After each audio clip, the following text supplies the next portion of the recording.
Hey, I hope you're doing well. So here's a good sound selection tip that I have for you today. So what I just have is just drums and a piano pattern. It just sounds like this. Very simple, but let's say that you made this and it could be any track, it could be any sounds, but I just chose this Keyzone Classic piano preset that is in here. But let's say you're not really sure about this sound that you picked here, that you selected, and the piano sound here, and you might want to try other sounds. So what you do is, if you change the preset that is on the Keyzone Classic or the plugin, whatever plugin that you would have selected that you're trying to change, if you change it like this, then you change it like this, and then if you maybe try and go back, you might forget which one it was, and that becomes a problem. So one tip that I always do that helps me play around and try other sounds without compromising my original sound that I had picked that I wasn't sure of the first time is what I do is I come here to my channel rack and I right click on the channel of the instrument or the plugin or whatever sound that I'm trying to kind of, try a different patch on, and then I clone it like this, and then it will make a duplicate of that that same plugin. And then now you see here I have Keyzone Classic number 2, and I have that, but then it doesn't come with the chords that were on this channel here, so that would be nice. But I can also copy these really simple. I can also right click and I can say copy, and then I can right click on the bottom number 2 Keyzone Classic, and I can just say paste, and then there you have them.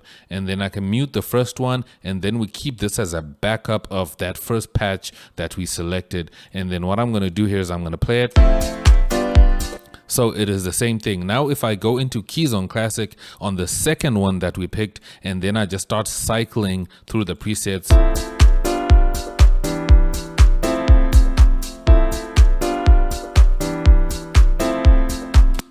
and if I like that sound, then I can keep it. But this allows me now to look for, select another sound or another preset that I might want to use for this particular chord progression, or whatever it is that I would have played in this channel, without compromising the first one, without losing the first sound that I had that I wasn't sure of. And if I want to try another one, maybe pick up bass, electric piano like that, then I can do that. If I also want to load another plugin altogether, I can definitely do that. I can load maybe a Gladiator here, and I can come to I don't know, maybe a pad. I can throw in a pad here, and I can hear how this would sound with a pad, and I can just play around and do that kind of thing.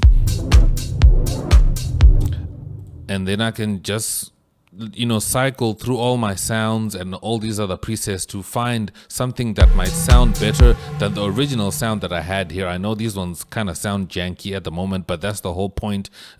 So you can take your time to really select the perfect sound for this progression that you made here without losing the original one that you had created, which is this one here that you might not be sure of. So it's something that you want to keep in mind, that you don't have to commit to the first sound or the first preset that you pick and just say, okay, that's it. If it sounds trash, then you delete it, and then you delete everything. You just have to create another copy on the bottom of it, and then just mute the original one, and then load up a second one off a clone, and then you just start cycling through your presets, and then just look for a different kind of, presets, and you just see what you can find in there. Maybe you might find something that's better, and if you don't find something that's better, you can always come back to the original one and just delete the new one that you created. So that's kind of the tip that I had for you guys here.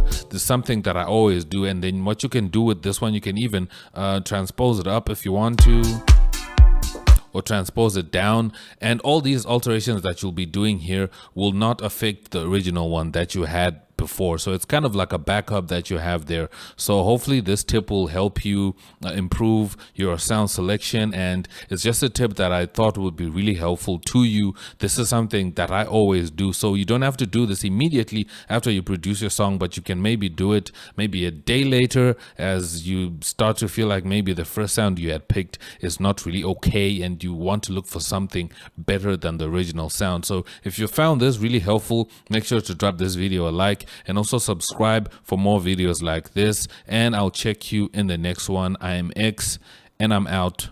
Peace.